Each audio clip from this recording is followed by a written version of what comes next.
First of all, the Halton, Price and Howden MP says over 200 cross-party MPs won't give up the fight for justice for victims of the loan charge who claim they're innocent.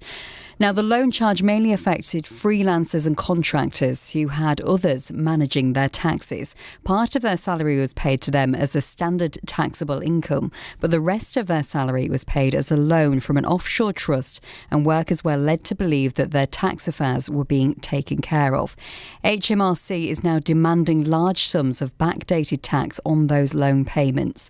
But David Davis, along with a large number of other cross-party MPs, argue that the government should write off those debts for those who genuinely believed the way they were being paid was legitimate. Well, the Halton, Price and Howden MP, David Davis, joins us on the programme this afternoon. Good afternoon.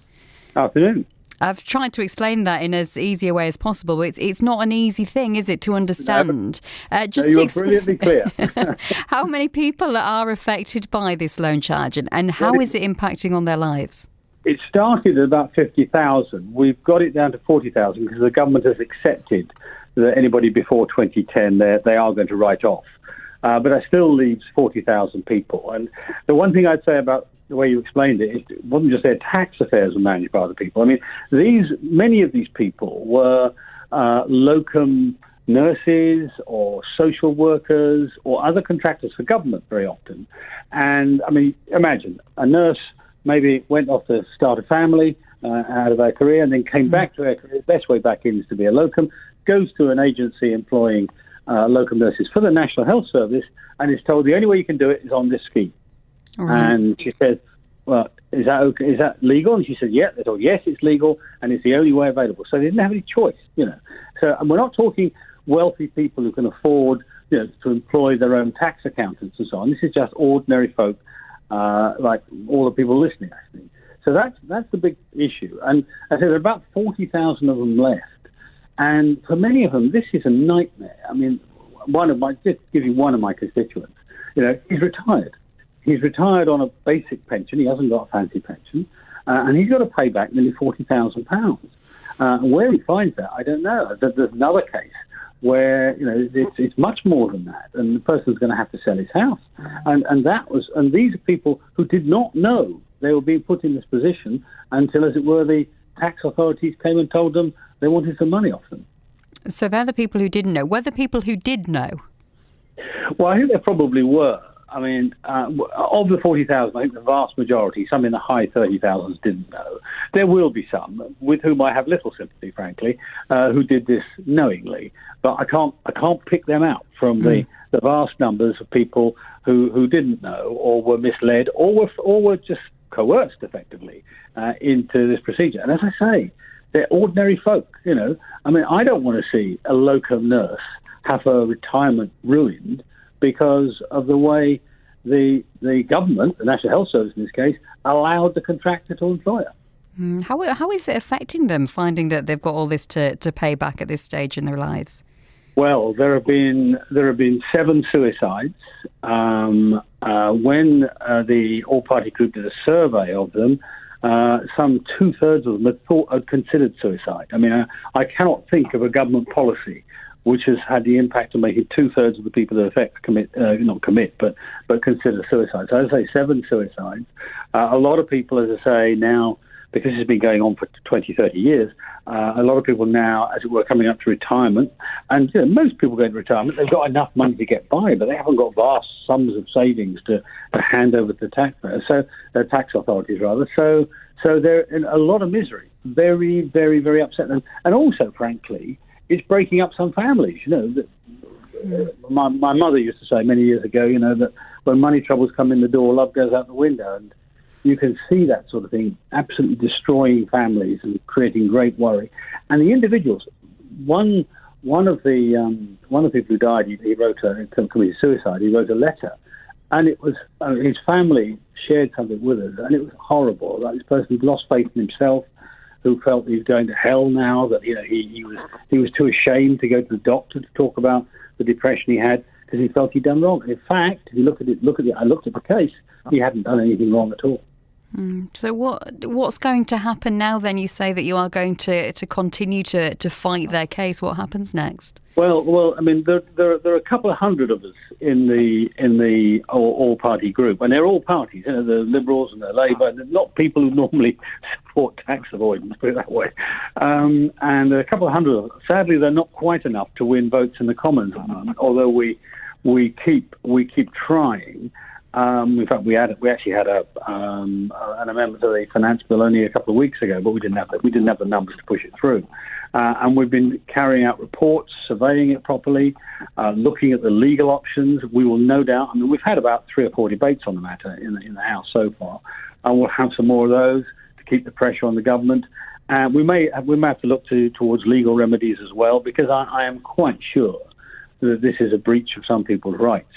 If somebody is taken on by a company, a sort of shell company, if you like, that's providing the contract to the government, and they are effectively misadvised, they're missold. It's a mis-selling scandal in one sense.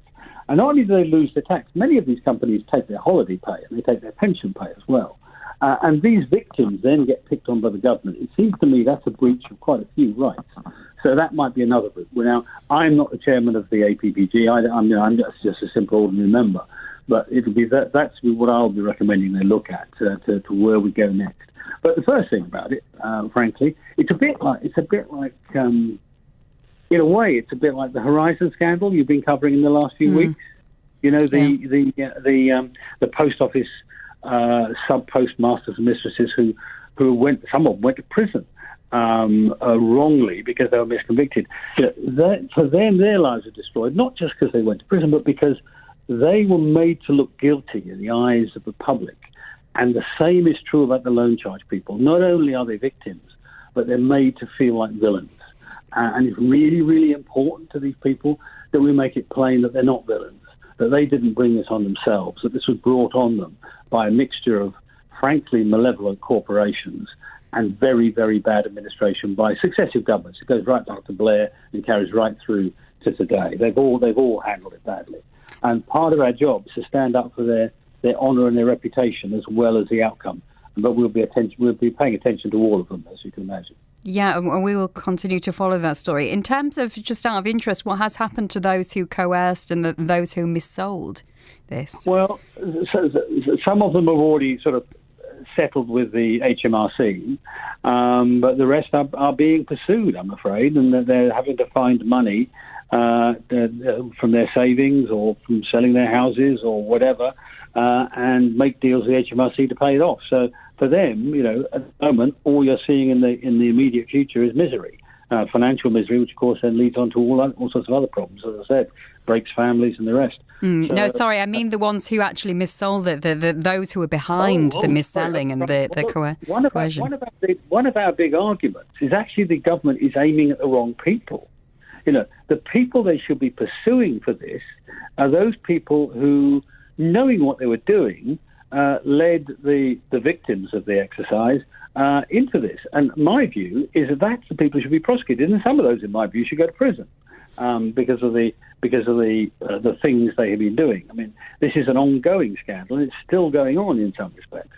So my view is they should be prosecuted, and I shall be on the tail of the relevant minister, Jesse Norman, to do precisely that, to actually prosecute and seek to get the money back from the people whose fault it is. And you see, until the government gets his money back, it'll never stop. So I'd rather them get the money back from the right people than the wrong people.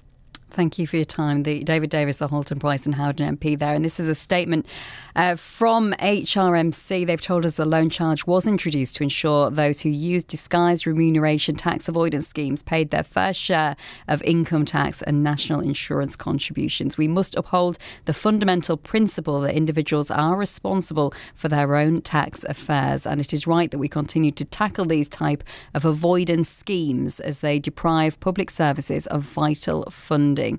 There was an independent review, they say, into the policy in 2019 and concluded that it was right that the loan charge remain in force. The government recognised concerns around its impact, which is why it accepted all but one of the recommendations made, leading to significant changes in legislation. We encourage any customers who are worried about paying their loan charge liability to please contact us and we will be able to help them. We've been clear that we will work with customers to enter manageable payment plans to spread their tax liability and ensure that they are affordable. And you can see more on this story on Politics North this Sunday with our reporter Caroline Brocklebank. That's at 10 o'clock on BBC One.